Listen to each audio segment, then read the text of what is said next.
Hello students, welcome to Jomaxa classes. Today we are going to discuss about current affairs for the month September. तो ये जो हमारा नया initiative है, नई सीरीज है, इसका टाइटल है करंट अफेयर्स इन 10 मिनट और ये सीरीज बाइलिंगुअल है, हिंदी इंग्लिश दोनों में आपको प्राप्त होगी। और ये इस सीरीज का पार्ट 10 है। यदि आपने प्रीवियस पार्ट नहीं देखे तो हमारे यूट्यूब चैनल पर जाकर देख सकते हैं।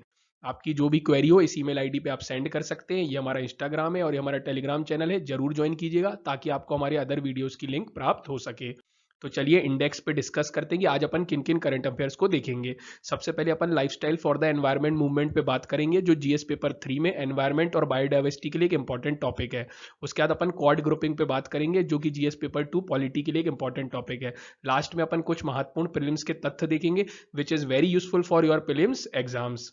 तो चलिए सबसे पहले lifestyle for the environment movement पे बात करते हैं। तो देखिए इस मूवमेंट को माननीय प्रधानमंत्री जी के द्वारा स्टार्ट किया गया था। और ये जो मूवमेंट है अभी चर्चा में क्यों, क्योंकि union minister of power and new and renewable energy ने क्या किया है, अभी अग्नि तत्व नाम का एक अवेयरनेस कैंपेन स्टार्ट किया है। ये अवेयरनेस कैंपेन किस बात पे फोकस करता है, तो एनवायरनमेंट फ्रेंडली लाइफस्टाइल को बढ़ावा देने के बारे में फोकस करता है। और अग्नि तत्व जैसे कि आपको मालूम होगा पंच महाभूत जो 5 बेसिक एलिमेंट होते हैं उनमें से एक है, और वो 5 बेसिक एलिमेंट यहाँ दिए है, आप रीड कर सकते हैं। और अग्नि तत्व किसका सिनोनिमस होता है, एनर्जी का सिनोनिमस होता है। तो इसको आप जरूर रीड कर लीजिएगा, या हिंदी में भी आप देख सकते हैं। तो चलिए अब lifestyle for the environment movement पे डिस्कस करते हैं। जैसा कि मैंने आपको बताया कॉप 26 में यूएन क्लाइमेट समिट जो ग्लासगो में हुआ था, उसमें माननीय प्रधानमंत्री जी के द्वारा इस इनिशिएटिव को क्या है प्रपोज किया गया था। और ये इनिशिएटिव किस बात पे फोकस करता है, तो ये एनवायरनमेंट कॉन्शियस लाइफस्टाइल को बढ़ावा देता है। और ये किस चीज पे बेसिकली फोकस करता है, तो माइंडफुल एंड डेलिब्रेट यूटिलाइजेशन पे बात करता है, ना कि माइंडलेस एंड डिस्ट्रक्टिव कंजम्पशन। जैसे फॉर एग्जाम्पल आपने एक पेप्सी का केन लिया, उसका यूज किया, उसके बाद उसको थ्रो कर दिया, तो ये इस चीज के लिए मना करता है। ये बोलता है कि जो आपका पेप्सी का केन है आपने उसको यूज किया, उसके बाद उसको एक जगह पे मतलब रख दिया जाए, उसके बाद कंपनी क्या करे, उस केन का क्या करे, रीयूज करे, रिड्यूस करे, रीयूज करे और रिसाइकल करे। कहीं ना कहीं एनवायरमेंट को प्रोटेक्ट करने की तरफ एक बहुत महत्वपूर्ण कदम है, क्योंकि यदि वो केन बहुत दिन तक एनवायरमेंट में डला रहेगा तो आपको मालूम है कि उससे बहुत ज्यादा क्या होगा, एनवायरमेंट का डिग्रेडेशन होगा। तो आप यहाँ देख सकते हैं रिड्यूस, रीयूज, रिसाइकल कल्चर को बढ़ावा देता है, सर्कुलर इकोनॉमी को बढ़ावा देता है। सर्कुलर इकोनॉमी जैसा कि मैंने आपको बताया, उस केन को क्या करेगी, कंपनी वापस ले लेगी और उससे नया प्रोडक्ट बना देगी। तो इसे ही सर्कुलर इकोनॉमी कहा जाता है, जहां पे प्रोडक्ट जो है वो वेस्ट नहीं होता, उसका बार बार क्या कर लिया जाता है, रीयूज कर लिया जाता है। अब आप इसको रीड करेंगे तो आपको आसानी से समझ आ जाएगा, यहाँ आप हिंदी में भी देख सकते हैं। अब अपन बात करते हैं क्वाड ग्रुपिंग की। तो अभी क्या हुआ है, फॉरेन मिनिस्टर जो क्वाड के हैं वो मिले थे और उन्होंने एक प्रोग्राम, एक पार्टनरशिप को स्टार्ट किया है जिसका नाम है humanitarian assistant and disaster relief partnership, है ना। ये पार्टनरशिप किस बारे में, तो इस पार्टनरशिप में होता क्या है, जैसे मान लीजिए फॉर एग्जांपल डिजास्टर आ जाता है, आपदा आ जाती है, तो उसके पहले से उसकी तैयारी की जाती है, प्रिपेयर रहा जाता है। तो उसके लिए क्या होता है, हर देश कोई ना कोई प्रोग्राम को ऑर्गेनाइज करता है, उनके पास कोई ना कोई स्किल होती है। तो ये सारे देश क्या है, चारों देश जो दिए गए हैं, क्वाड के 4 देश हैं, ये आपस में क्या करेंगे, एक्सरसाइज करेंगे, एक दूसरे को अपने एक्सपीरियंस क्या करेंगे, साझा करेंगे। और कभी आपदा आ जाती है तो उसमें कैसे अपन को उससे बाहर निकलना है, लोगों की मदद करना है, तो इस बारे में ये प्रोग्राम है। और एक डेडिकेटेड फ्रेमवर्क बनाया जाएगा कोऑर्डिनेट करने के लिए, कभी आपदा आ जाती है तो आपस में कोऑर्डिनेट करके कैसे उस समस्या से बाहर निकला जा सकता है। तो आप अब इसको रीड करेंगे तो आपको आसानी से समझ आ जाएगा, यहाँ आप हिंदी में भी देख सकते हैं। अब देखते हैं अपन इस मैकेनिज्म में बेसिकली क्या करेंगे। तो जैसे मैंने आपको बताया कैपेबिलिटी, इंटरऑपरेबिलिटी, ऑपरेशनल सिनर्जी, इन सब चीजों को लिया जाएगा और इन सब चीजों को बढ़ावा दिया जाएगा। और उसके बाद इसमें साफ साफ बोला गया है कि जीरो टॉलरेंस रखा जाएगा, किस बारे में, कोई भी यदि सेक्सुअल एक्सप्लॉइटेशन होता, अब्यूज होता, हरेसमेंट होता, तो इन सब चीजों की इसने मनाही की है। इस ग्रुप ने बोला हम इन सब चीजों को क्या करेंगे, बिल्कुल इनकी एग्री नहीं करते और इस सब चीजों को रोका जाएगा। और आप यहाँ देख सकते हैं क्वाड में कौन कौन है, यहाँ जापान है, यहाँ यूएस है, यहाँ इंडिया और ऑस्ट्रेलिया। तो ये 4 देश मिलकर क्वाड बनाते हैं। तो आइए क्वाड के बारे में कुछ डिटेल देख लेते हैं, तो यहाँ आप हिंदी में भी पढ़ सकते हैं।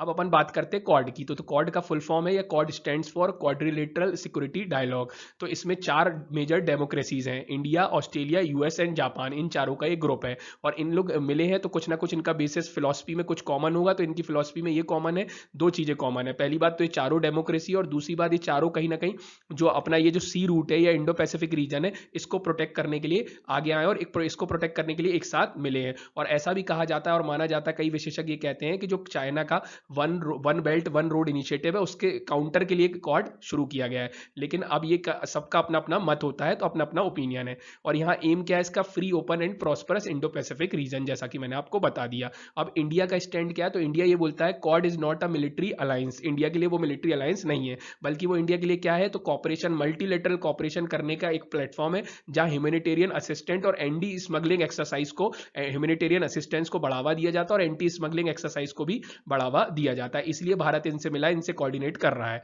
तो इस तरीके से क्वाड कंप्लीट होता है। आपसे पूछा जा सकता है कि हाल ही में जो इनिशिएटिव शुरू किया गया है वो किस चीज, उसका ऑब्जेक्टिव क्या है और उससे भारत को आने वाले समय में क्या फायदे हो सकते हैं, व्हाट इट्स सिग्निफिकेंस, ये भी पूछा जा सकता है। प्रीलिम्स के लिए क्वाड बहुत इंपॉर्टेंट टॉपिक हो जाता है।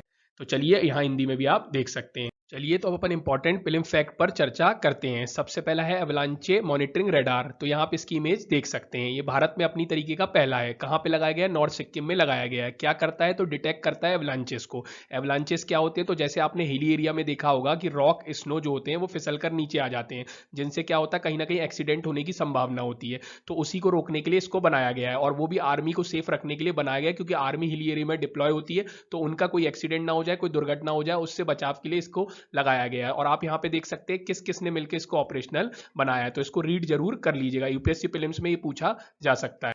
यहाँ पे हिंदी में भी देख सकते हैं।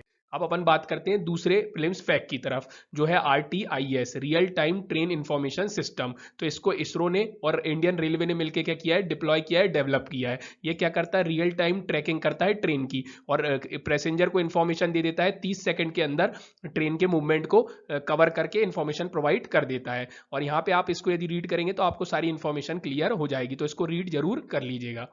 यहाँ हिंदी में भी आप देख सकते हैं।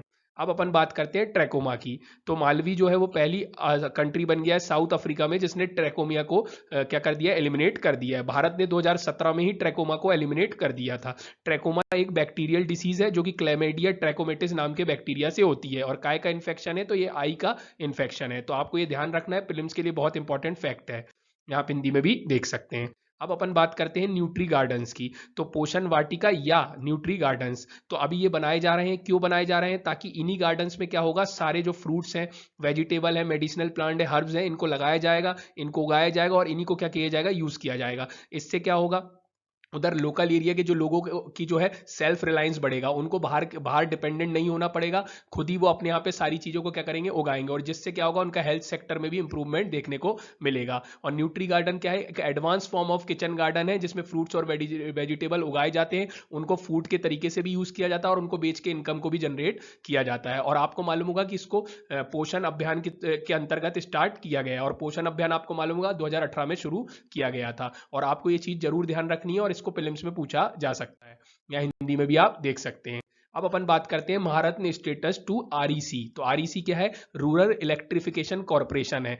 ये किसके, इसको क्या मिल गया है, महारत्न का स्टेटस मिल गया है। ये एक सेंट्रल पब्लिक सेक्टर एंटरप्राइज भी है। तो आपको मालूम होगा कि महारत्न, मिनीरत्न और नवरत्न होते हैं, स्टेटस होते हैं 3। इसको अपन डिस्कस करेंगे आगे डिटेल में इकोनॉमी वाले सीरीज में। तो REC क्या है, आप तो REC एक नॉन बैंकिंग फाइनेंशियल कंपनी है, NBFC है। कब बनी थी, 1969 में। क्या काम करती है, इसका क्या कार्य है, तो ये power sector financing and development करती है अक्रॉस इंडिया, और मिनिस्ट्री ऑफ पावर के अंतर्गत आती है। तो इस तरीके से अपना आज का करंट अफेयर कंप्लीट होता है। यहाँ आप हिंदी में भी देख सकते हैं। तो आपको इसको बार बार रिवाइज करना है, और वीडियो पसंद आए तो लाइक शेयर सब्सक्राइब जरूर करना है, और ज्यादा से ज्यादा लोगों तक शेयर जरूर करना है। Thank you, thanks for watching.